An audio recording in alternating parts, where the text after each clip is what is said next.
చాలా రోజుల తర్వాత వెంకటేశ్వర స్వామి ఉన్నాడు కదా వెళ్తున్నాను.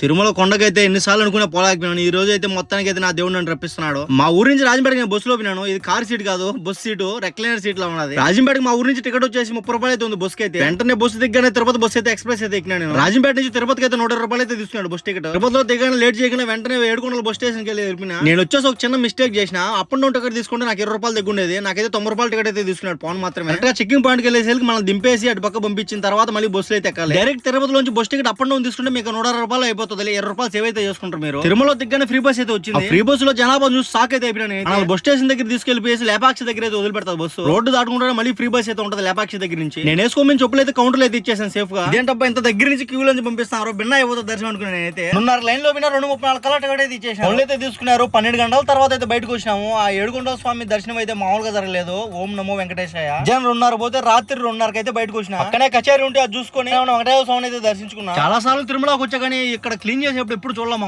ఫస్ట్ టైం చూసిన నేనైతే. ఆ కలియుగ వైకుంఠేశ్వరుని చూడండి మామ, ఎంత వైభవంగా వెలిగిపోతున్నాడు. రాత్రి 2:30 ఇంకెక్కడికి వెళ్ళాక అక్కడే అయితే పడుకున్నా మామ. నేనైతే పడుకోవడానికి మంచి ప్లేస్ అయితే దొరికింది. వెనక పక్క వెంకటేశ్వర స్వామి, కుడి పక్కనే వెంకటేశ్వర స్వామి. మార్నింగ్ 7 కన్నా లేచి ఇంట్లో వాళ్ళకి ఏం కావాలో తీసేసుకొని ఇంటికైతే బయలుదేరిపోయాము. బస్ అయితే ఎక్కి డైరెక్ట్ బస్ స్టేషన్ అయితే దిగాలి. నుంచి డైరెక్ట్ తిరుపతికి అయితే వెళ్ళిపోయా. నుంచి బయలుదేరి రాజంపేట బస్ అయితే తీసుకున్నాను. 2,000కి 10,50 అయితే అయింది మామ. ముందు ఆర్డినరీ బస్సు నాకు తెలియక ఎక్కినాను నేను. 12:30కి అయితే రాజంపేటలో దించాడు. అక్కడి నుంచి ఆటో పట్టుకుని ఇంటికైతే వెళ్ళిపోయా. నేనైతే 2వ తేదీ పొద్దున పోయి 3వ తేదీ సాయంత్రం అయితే ఇంటికైతే వచ్చిన.